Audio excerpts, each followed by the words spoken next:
Assalamualaikum warahmatullahi wabarakatuh. Saya Epi Handayani, guru SD Negeri 100 Oku. Saya adalah calon guru penggerak Angkatan 10 Kabupaten Oku, Provinsi Sumatera Selatan. Pada kesempatan ini saya akan mengimbaskan aksi nyata dari modul 1.4 pada kegiatan berbagi praktik baik komunitas belajar sehati SD Negeri 100 Oku. Pada kesempatan ini kami melaksanakan kegiatan pada komunitas belajar sehati SD Negeri 100 Oku sekaligus pengimbasan dari aksi nyata saya di modul 1.4. Adapun pesertanya adalah Kepala Sekolah SD Negeri 100 Oku beserta Dewan Guru dan Kepala Sekolah SMP 43 Oku beserta Dewan Guru. Kegiatan ini dilaksanakan pada hari Rabu 12 Juni 2024 pukul 10.30 setelah anak-anak melaksanakan ujian summatif akhir. Untuk itu, silahkan disimak video yang sudah saya buat. Semoga kegiatan ini dapat bermanfaat untuk kita semua. Wassalamualaikum warahmatullahi wabarakatuh.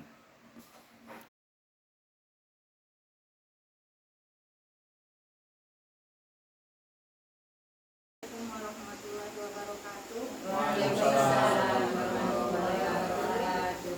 Wassalatu wassalamu ala asyrofil anbiya'i wal mursalin wa ala alihi wa sahbihi ajmain. Qala rabbi ishrah li sadri wa yassir li amri wahlul 'uqdatam min lisani yafqahu qawli. Yang terhormat Bapak Kepala Sekolah SD Negeri 100 Oku beserta Dewan Guru.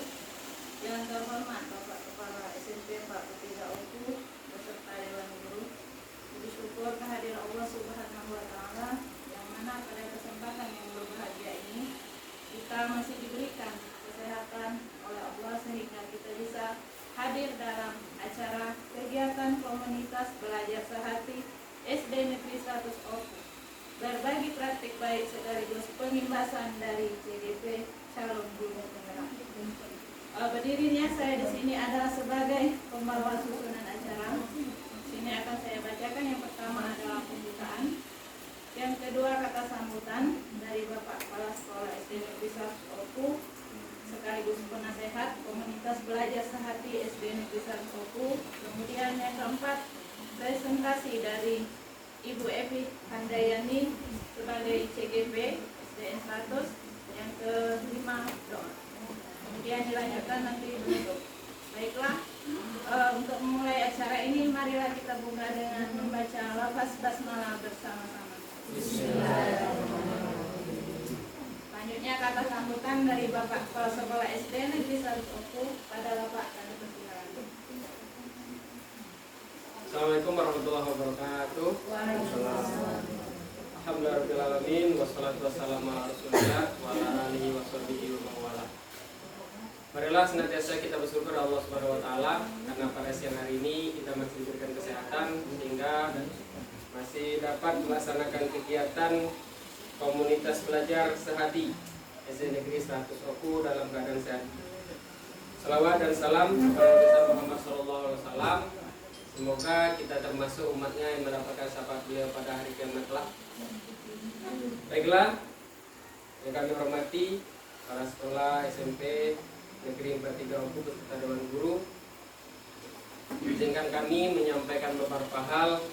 Yang pertama, hari ini kita melaksanakan kegiatan komunitas belajar sehati SD Negeri 100 Oku sekaligus berbagi praktik baik di komunitas belajar sekaligus pengimbasan oleh calon guru penggerak Ibu Epi Handayani SSI GR, dan kita berharap semoga dengan kegiatan ini dapat bermanfaat bagi kita semua karena sebagaimana kita ketahui sekarang ini setiap kegiatan itu bersumber dari PNM, apalagi guru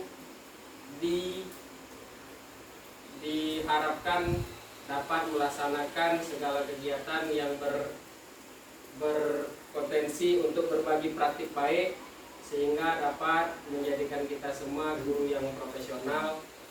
Dan itu saja, tidak banyak yang kami sampaikan. Dan marilah kita simak nanti presentasi kegiatan berbagi praktik baik oleh Ibu Evi Handayani sebagai calon guru penggerak angkatan 10. Itu saja yang dapat kami sampaikan. Kesalahan mohon maaf, Allah mengampun. Wassalamualaikum warahmatullahi wabarakatuh.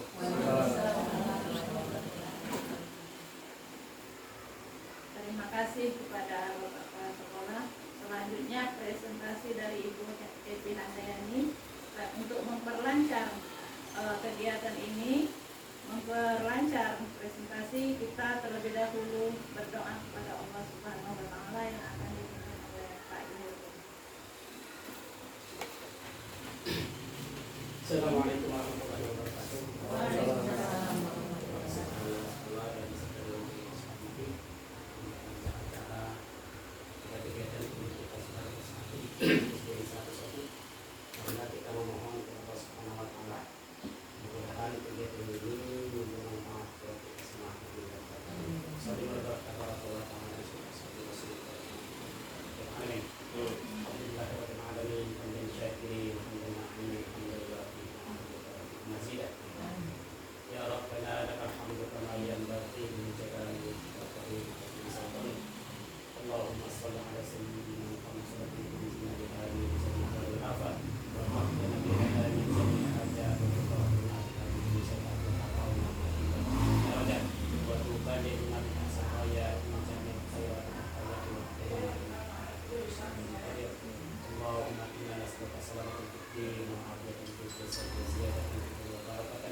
Baiklah, terima kasih.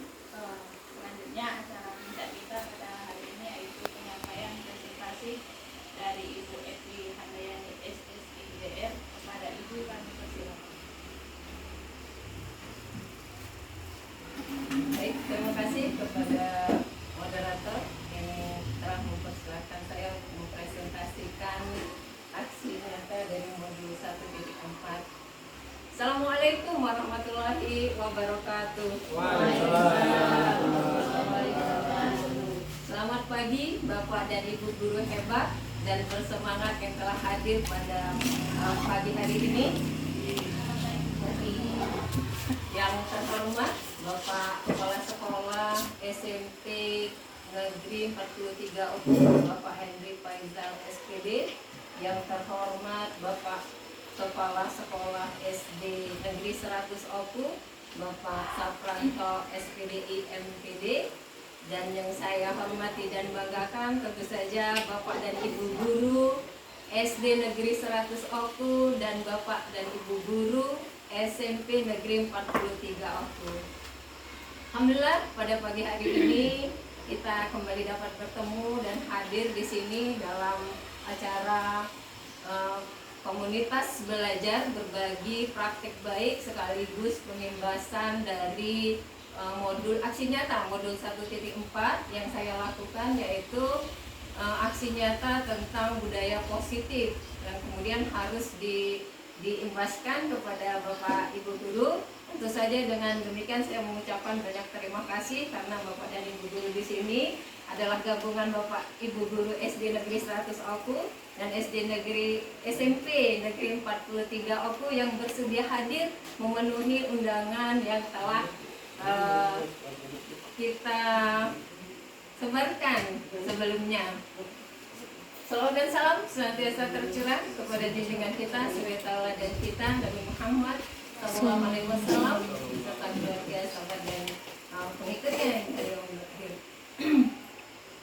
Baiklah, seperti yang diketahui bersama bahwa pada pagi hari ini kita meminta waktu Bapak dan Ibu guru sekitar 1 jam, kurang lebih 1 jam ke depan untuk saya mempresentasikan aksi nyata dari modul 1.4. Sebelumnya saya ada pantun,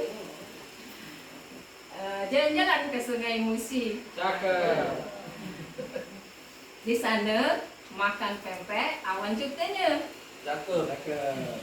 Sekarang saya mau presentasi, semoga ada manfaatnya. Amin. Baik, sebelum saya presentasi, mari kita tepuk semangat terlebih dahulu. Saya mulakan dengan tepuk semangat ya. Nanti Bapak Ibu harus bersemangat di sini. Tepuk semangat. Semangat. Kayak yang sama anak-anak kita seperti di kelas yang sering kita lakukan. Baik, akan saya mulai presentasinya. Situ ada judul yang sudah tertera di layar, bahwa di situ ada aksi nyata modul 1.4, yaitu di situ nanti ada disiplin positif namanya. Mungkin Bapak Ibu guru sering mendengar apa kata disiplin positif, namun kali ini sekalian kita sharing dan berbagi dalam aksi nyata yang saya lakukan, yaitu saya tergabung di PGP Angkatan 10 Kabupaten Oke. Baik, langsung saja saya bacakan. Di situ ada budaya positif. Budaya positif merupakan perwujudan dari nilai-nilai atau keyakinan universal yang diterapkan di sekolah. Budaya positif diyakini mampu menciptakan kolaborasi antar warga sekolah, juga orang tua murid, dan jika terlaksana dengan baik akan memunculkan serta mengembangkan nilai-nilai positif yang dimiliki murid dan akan menciptakan pribadi-pribadi berkualitas dan berkarakter baik sesuai dengan profil pelajar Pancasila. Lanjut ke slide berikutnya. Pada konsep budaya positif ini kita akan kemudian mempelajari perubahan paradigma belajar. Kemudian kita akan mengetahui disiplin positif dan akan mengetahui di situ ternyata ada kebutuhan dasar manusia, ada motivasi perilaku manusia, ada posisi kontrol, ada keyakinan kelas, kemudian ada yang namanya segitiga restitusi. Semua yang kita lakukan itu adalah untuk mewujudkan profil pelajar Pancasila. Kemudian untuk sebagai pengingat bahwa apa yang kita lakukan adalah pembelajaran yang berpihak pada murid dan pemimpin pembelajaran. Baik, kita lanjutkan.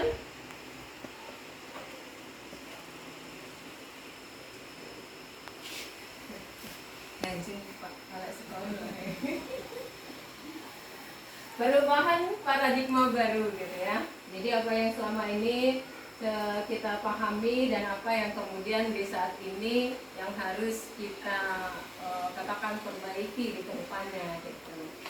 Ada yang namanya di situ stimulus respon dan ada yang namanya teori kontrol.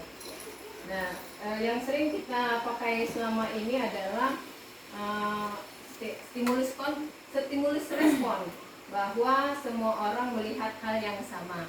Guru mencoba mengubah murid agar berpandangan sama dengan guru. Perilaku buruk siswa dapat dilihat sebagai sebuah kesalahan. Guru bisa mengontrol murid dan model berpikir menang kalah. Jadi di sini yang bisa mengontrol, dipahamkan bahwa yang bisa mengontrol diri itu adalah diri sendiri. Termasuk untuk murid, guru hanya bisa mengarahkan, namun yang untuk arah mengontrol adalah diri sendiri murid tersebut. Selanjutnya adalah paradigma barunya adalah teori kontrol.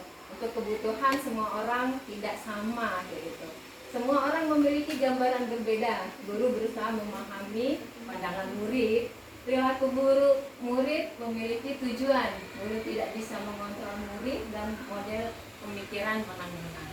Nah, kita terima dulu apa bahasa guru tidak bisa mengontrol murid.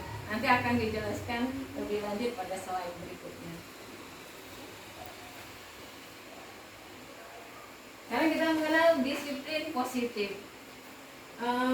Makna disiplin cenderung diartikan sesuatu yang dilakukan seseorang pada orang lain untuk mendapatkan kepatuhan. Cenderungan tersebut haruslah diubah. Sebagai pendidik, kita harus menciptakan anak-anak yang memiliki disiplin diri yang berasal dari dalam diri anak sendiri, atau dikatakan dengan intrinsik. Jadi apa yang dilakukan anak itu motivasinya adalah dari dalam diri sendiri secara intrinsik, sehingga mereka dapat berperilaku mengacu dengan nilai-nilai kebajikan, bukan dengan apa yang kita hargai atau pencapaian suatu tujuan, ataupun menghindar dari rasa tidak aman. Nanti ada penjelasan di slide-slide selanjutnya. Seluruh perilaku yang dilakukan murid pada dasarnya memiliki tujuan tertentu.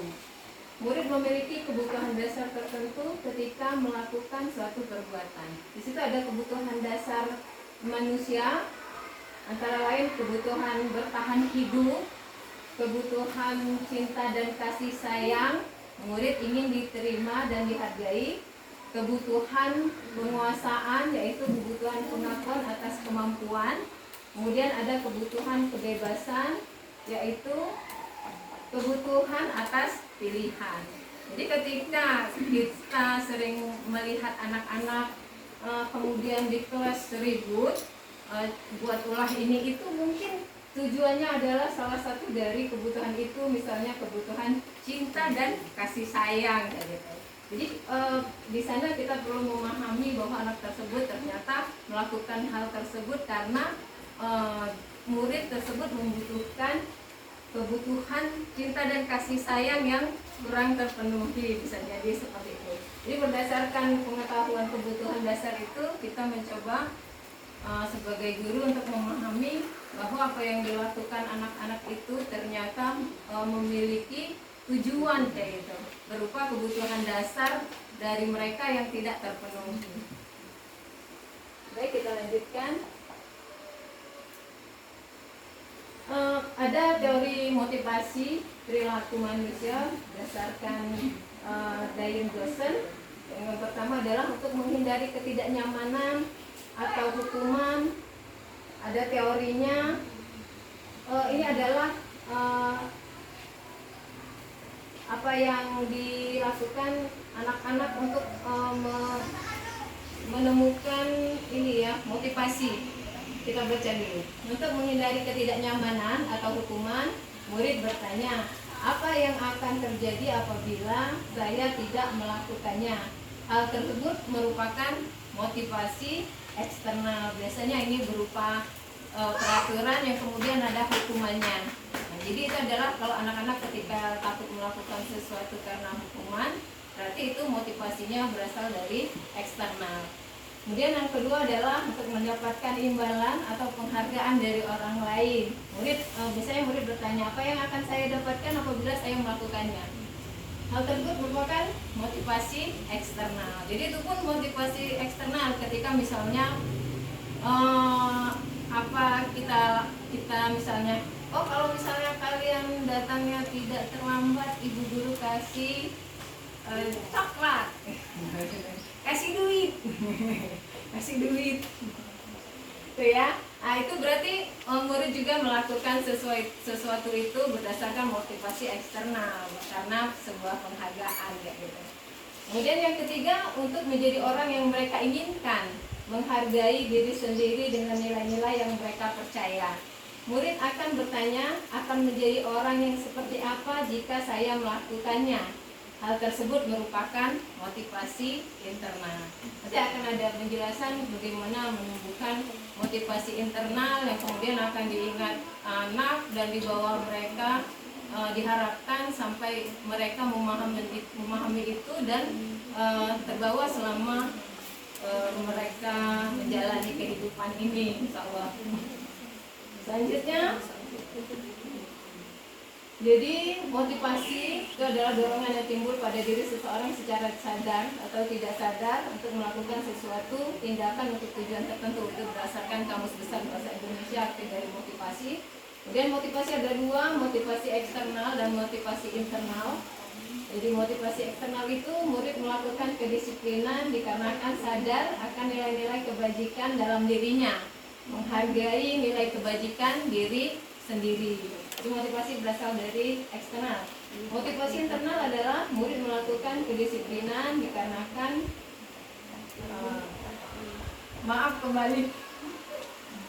motivasi eksternal yang di bawah, ya, murid melakukan kedisiplinan dikarenakan takut, menghindar dari hukuman dan pengharapan akan bentuk penghargaan.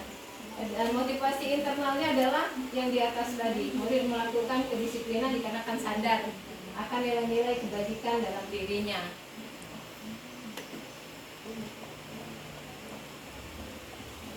Kemudian ada konsep, di sini ada konsep disiplin yang namanya restitusi. Jadi mendisiplinkan anak itu dengan metode segitiga restitusi, sebuah cara menanamkan disiplin pada murid. Apa itu restitusi? Restitusi adalah proses menciptakan kondisi bagi murid untuk memperbaiki kesalahan mereka, sehingga mereka bisa kembali pada kelompok mereka dengan karakter yang lebih kuat. Ciri-ciri restitusi: menguatkan dan fokus pada solusi, kemudian fokus pada karakter bukan pada tindakan. Jadi karakter apa yang akan dibangun, bukan tindakan salah yang murid lakukan.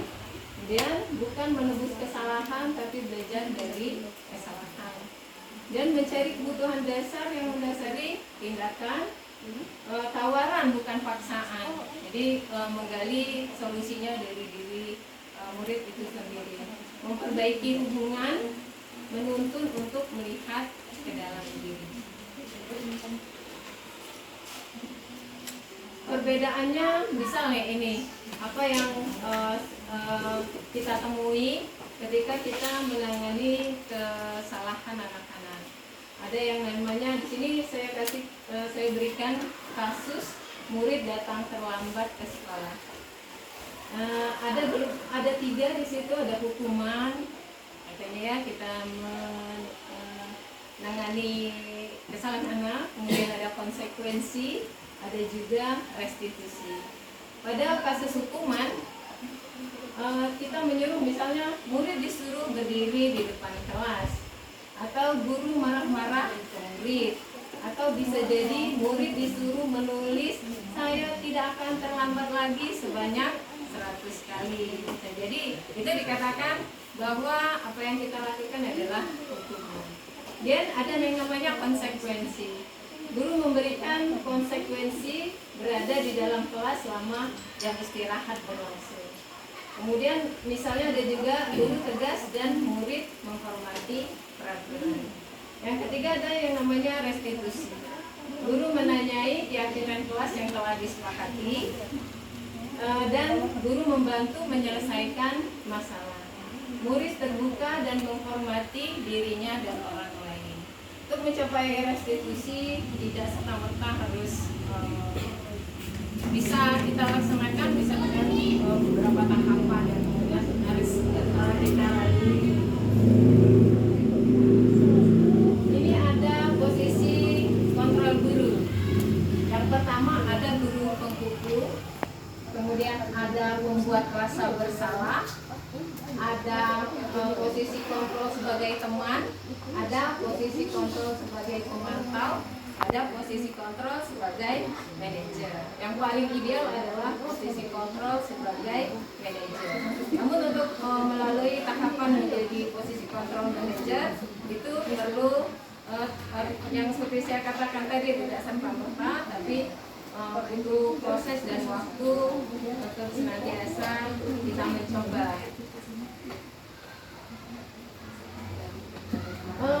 Contoh penerapan 5 posisi kontrol. Misalnya kasus murid tidak memakai atribut lengkap saat upacara. Di mana kira-kira posisi kita yang sering kita jalankan? Yang pertama sebagai penghukum, ya. Sebagai penghukum, misalnya kita panggil, patuhi peraturan sekolah, berdiri barisan lain. Oh ya, tuh kamu si Pulan berdiri di sana. Ada yang kedua sebagai pembuat rasa bersalah, yaitu dia bertanya, nadanya tidak terlalu keras. Berapa kali ibu bilang sama kamu, ibu kecewa sama kamu. Jadi anak-anak itu seolah-olah merasa bersalah ya, merasa telah mengecewakan orang lain. Dan yang ketiga ada posisi kontrolnya sebagai teman. Ah kamu lagi, jangan gitu dong, ayo gabung dengan yang lain, untung ada ibu, kayak gitu. Jadi suaranya lebih akrab, lebih memposisikan diri sebagai teman. Tapi ketika anak itu tidak menemukan ibu itu, dia kehilangan motivasinya ya, karena dia bergantung kepada ibu itu yang selalu memberinya posisi sebagai teman gitu. Dan posisi kontrol sebagai pemantau, dia akan mengatakan kamu sudah melanggar peraturan sekolah, kamu tahu konsekuensinya, nanti saya cek kerjaan apa yang seharusnya kamu lakukan. Nah, sebagai pemantau biasanya ada konsekuensi yang harus dilakukan oleh guru. Kemudian sebagai manajer ini dia akan bertanya, apakah kamu tahu kesalahan kamu? Apa kira-kira pendapatmu bagaimana cara memperbaiki kesalahan kamu? Jadi pada posisi manajer itu lebih pada solusi ditentukan oleh siswa itu sendiri. Nanti ada tahapan yang namanya tahapan segitiga restitusi. Yang keenam ada yang namanya keyakinan kelas ya. Ini udah sangat marak dan sudah banyak dilakukan oleh Bapak dan Ibu guru yang membuat keyakinan kelas. Ya, jadi keyakinan kelas itu adalah sesuatu yang diyakini bersama seluruh murid, berasal dari penyatuan pikiran untuk menjadi nilai-nilai kebaikan untuk diturunkan di kelas. Oke, kita lihat selanjutnya.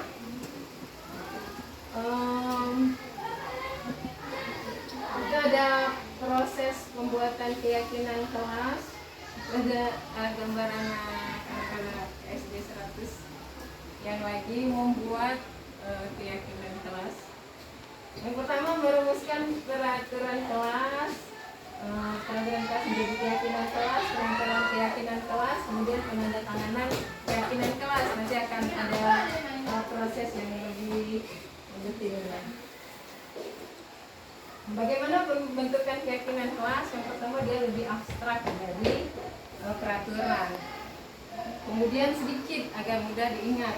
Kemudian pernyataannya universal.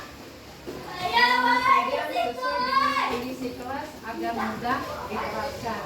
Kemudian dibuat dalam bentuk positif dan semua warga kelas ikut serta terlibat dalam pembuatan keyakinan kelas. Terus yang sudah kita sepakati bersama bentuk keyakinan kelasnya, nanti ada prosesnya ya. Keyakinan kelas 6 SD Negeri 101 ada kasih sayang. Yang dikatakan lebih abstrak itu dia lebih tidak tertuju pada satu tindakan, dia lebih ke apa yang dimaksud dengan nilai kebajikan universal di depan tadi itu lebih ditenarkan dengan nilai kebajikan universal. Ada yang namanya kasih sayang, ada bertanggung jawab, kemudian ada keselamatan, ada kesehatan, ada disiplin, dan ada jujur. Proses pembuatannya yaitu yang pertama menggali peraturan yang perlu disepakati di kelas. Yang kedua mengubah peraturan menjadi kalimat positif. Ketiga menyajikan peraturan menjadi nilai kebajikan. Kemudian yang keempat kegiatan pendalaman keyakinan kelas, tampak seperti, tidak tampak seperti. Kemudian yang kelima kegiatan pendalaman keyakinan kelas, tugas guru dan tugas murid. Prosesnya seperti itu, mengubah yang posisi 3 dulu ya, tahap awalnya betulnya salah tempat. nanti direvisi. Yang pertama menggali peraturan tuh anak-anak semuanya di kelas itu suruh diminta untuk memberikan sumbang suara, sumbangsi suara, menuliskan semuanya ya, menuliskan. Jadi nanti ada yang menuliskan misalnya jangan buang sampah sembarangan, misalnya ada jangan makan saat guru belajar, ada misalnya jangan membuli teman, jangan mengatai teman, jangan mengganggu teman, jangan mengambil barang teman misalnya. Ada banyak ya pendapatnya itu ya. Tuh, misalnya ada lagi tidak datang terlambat misalnya, tidak mengerjakan tugas, tidak membuat kerjaan rumah. Ada lagi misalnya mengambil barang teman. Apa lagi ya, misalnya di situ ada nggak kelihatan bacanya. Apa itu? Lupa. Nah, itu menggali peraturan. Dari peraturan yang berasal dari anak. Jadi banyak ya, biasanya bahasanya bukan dengan bahasa positif. Dan diubah bahasa anak-anak itu menjadi bahasa yang positif kalau berdasarkan struktur pembuatan keyakinan kelas ya. Yang mengubah peraturan menjadi kalimat positif. Misalnya tadi jangan membuang sampah sembarangan. Tuh, jadi membuang sampah pada tempatnya. Jangan mengganggu teman. Dijadikan bahasa positifnya menghargai teman seperti itu. Atau apalagi dan seterusnya. Tahap keduanya adalah mengubah peraturan tersebut yang sudah dibuat anak-anak menjadi kalimat positif. Setelah menjadi kalimat positif, kemudian peraturan tersebut dijadikan nilai kebajikan tadi. Jadi ada berapa banyak ya. Kemudian anak-anak itu menuliskan jangan mengganggu teman, jangan membuli teman, jangan mengatai teman. Itu dijadikan satu yang namanya nilai kebajikannya kasih sayang. Cukup kasih sayang. Jadi keyakinan kelas yang pertama adalah kasih sayang. Atau yang kedua misalnya membuang sampah pada tempatnya. Apalagi bahasa anak-anak tuh biasanya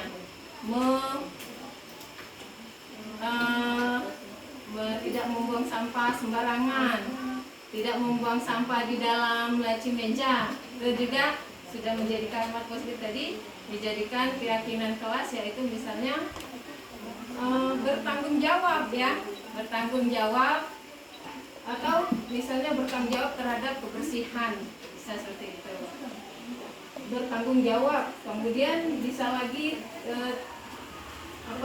di situ tadi ada misalnya keselamatan, bisa keselamatan, keyakinan keselamatan, misalnya tidak main bola di dalam kelas. Tuh anak-anak menulis ya, tidak manjat-manjat pohon, tidak naik-naik kursi. Nilai kebajikannya adalah setelah dijadikan yang positif itu adalah keselamatan, nilai kebajikan yang universal yang dibuat.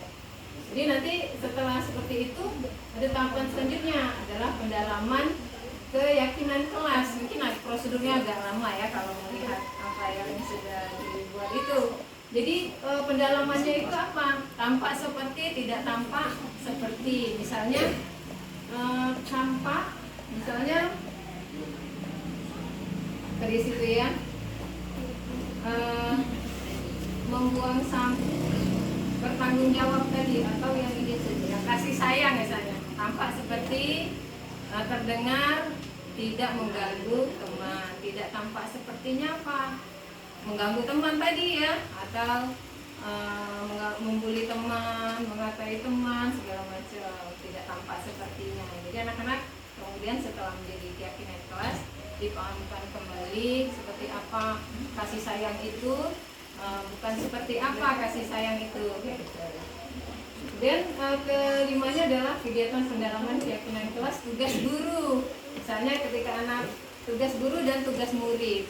Tugas guru misalnya mengontrol anak-anak dalam membuang sampah misalnya, atau ketika anak-anak harus semuanya masuk kelas, tugas guru adalah mengontrol absen siswa. Jadi sama-sama dituliskan. Biasanya tugas guru dikit saja, mengontrol absen. Tugas siswanya yang lebih banyak di sampingnya.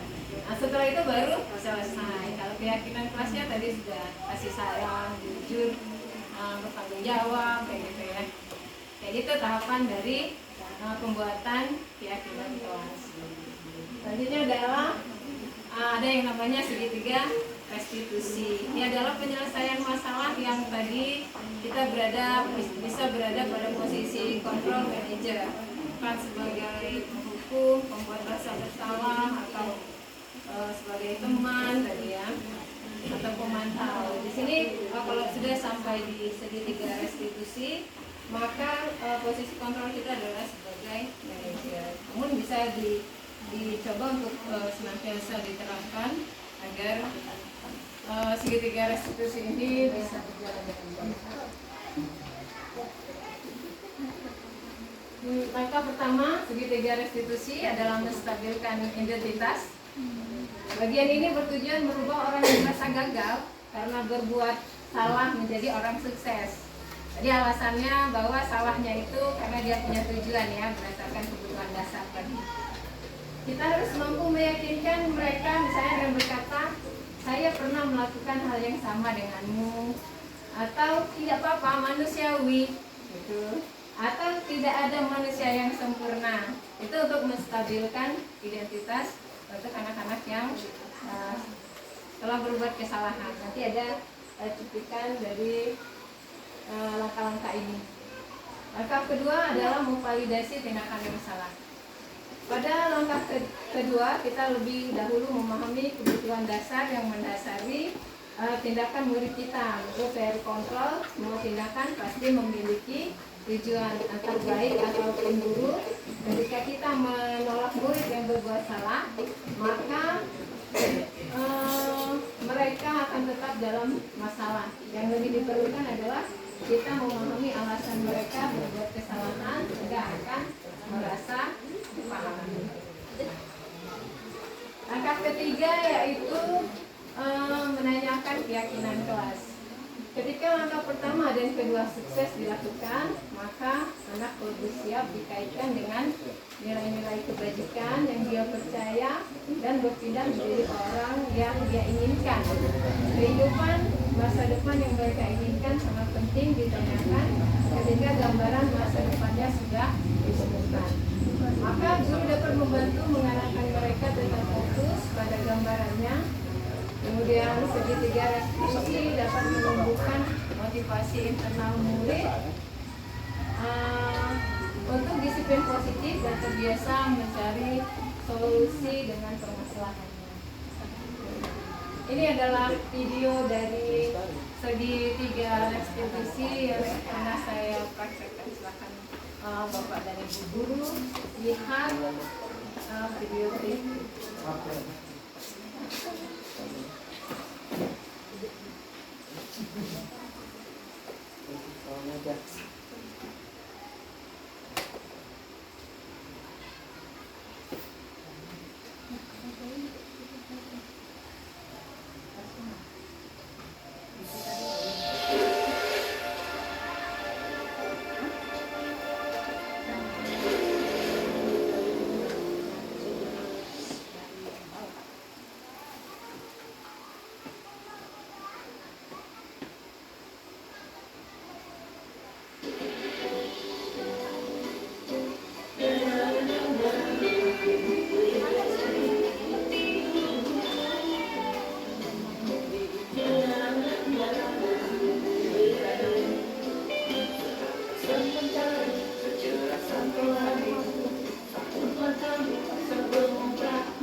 menyaksikan video tentang praktek segitiga restitusi tersebut. Maka berakhirlah sudah presentasi dari saya. Setelah ini kita akan melaksanakan istirahat terlebih dahulu. Selanjutnya baru kita akan melanjutkan diskusi, tanya jawab, dan refleksi tentang kegiatan kita hari ini. Namun sebelum kita tutup untuk memasuki istirahat, saya ucapkan terima kasih kepada Bapak dan Ibu Guru dari SD Negeri 100 Oku dan SMP Negeri 43 Oku yang telah bersama-sama berkolaborasi dengan saya dalam berbagi praktik baik di komunitas belajar sehati SD Negeri 100 Oku. Untuk itu tiada kata yang lebih banyak saya ucapkan terus selain kata terima kasih dan terima kasih dari Bapak dan Ibu Guru yang telah menghadiri kegiatan pada siang hari ini. Untuk itu saya kembalikan kepada moderator kita, Ibu Sadar Alini, SPD dari SD Negeri 101. Kalau Ibu. Baiklah, terima kasih kepada Ibu Epi. Semoga apa yang disampaikan oleh Ibu Epi Handayani tadi dapat menginspirasi untuk kita semua. Selanjutnya kita tutup dulu untuk istirahat sebentar. Nanti seperti kata Ibu Epi tadi, setelah itu kita akan mengadakan sesi tanya jawab dan refleksi. Saya sebagai pembawa acara mohon maaf. Mari kita tutup acara kita dan membaca lafaz hamdalah. Alhamdulillahirobbilalamin. Assalamualaikum warahmatullahi wabarakatuh. Waalaikumsalam.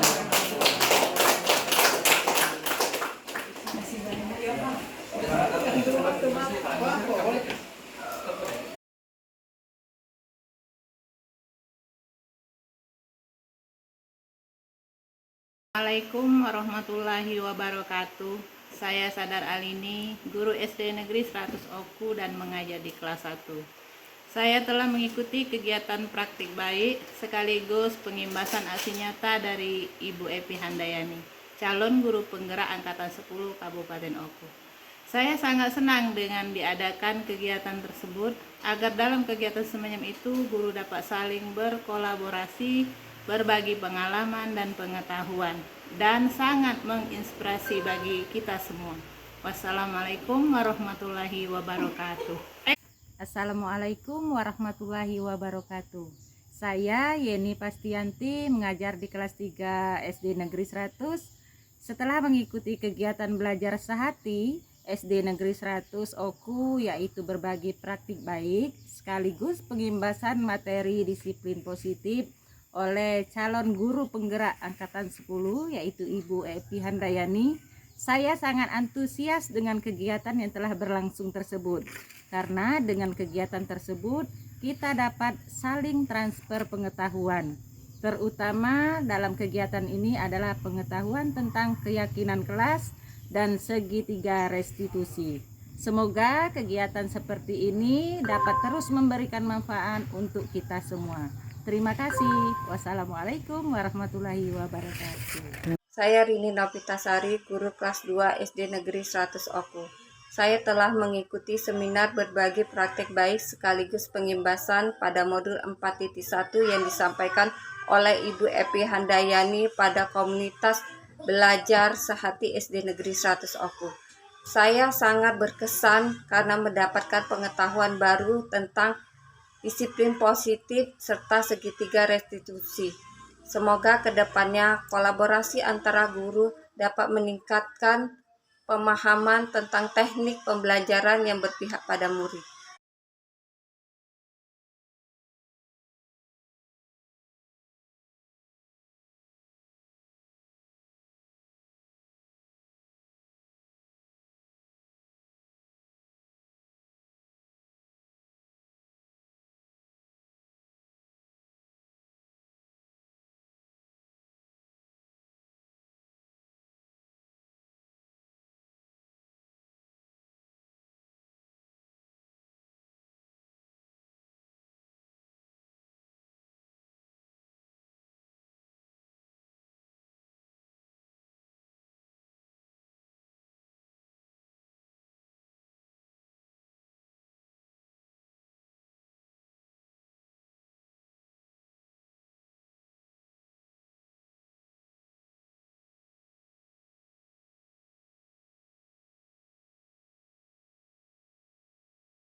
Natasha dengar dari ketua kelas bahwa ketika piket kelas tadi Natasha tidak menyelesaikan piket, tidak memasukkan sampah pada keranjang sampah dan membuangnya ke tempat sampah. Iya, Bu.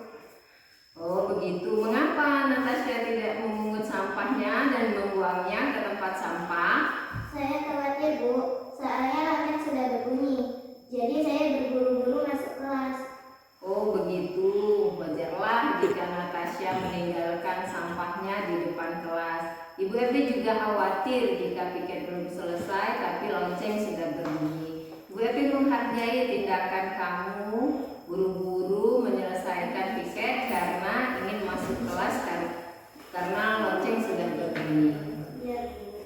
Sekarang kita pikirkan apakah tindakan Natasha meninggalkan sampah di depan kelas, tidak memasukkannya ke keranjang tempat sampah dan membuangnya ke tempat sampah sudah sesuai dengan keyakinan kelas kita?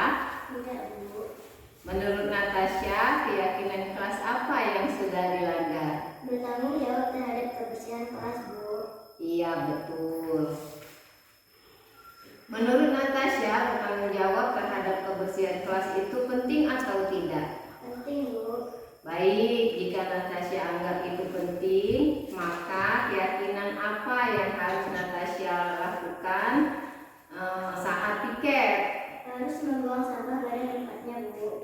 Oke, agar bisa membuang sampah pada tempatnya dan tidak terburu-buru karena lonceng telah berbunyi, apa yang dapat Natasha lakukan? Piketnya lebih pagi-pagi, Bu. Apakah Natasha bisa piketnya lebih pagi lagi? Bisa, Bu. Oke, baik. Terima kasih Natasha. Terima kasih, Bu. Ya, Kirana, Ibu Evi mendengar laporan dari teman Kirana bahwa Kirana meminjam bukunya tanpa izin. Iya, Bu. Oh iya, mengapa Kirana meminjam buku teman tanpa izin? Soalnya teman saya sedang berkali, Bu. Jadi saya ambil saja karena terburu-buru mau menyelesaikan tugas di LKPD. Oh begitu. Berbuat kesalahan itu manusiawi. Yang terpenting adalah belajar dari kesalahan tersebut dan memperbaikinya. Apakah Kirana setuju seperti itu? Setuju, Bu. Sekarang kita cari solusinya. Iya, Bu.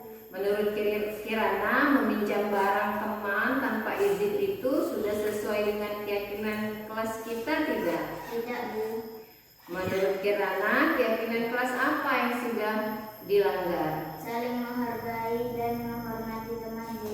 Baik, menurut Kirana, pentingkah saling menghargai dan menghormati antar teman itu? Penting, Bu. Baik, jika menurut Kirana penting, apa yang harus Kirana lakukan jika ingin meminjam barang milik teman? Harus meminta izin terlebih dahulu, Bu. Apakah Kirana bisa melakukannya? Bisa, Bu. Baik, kalau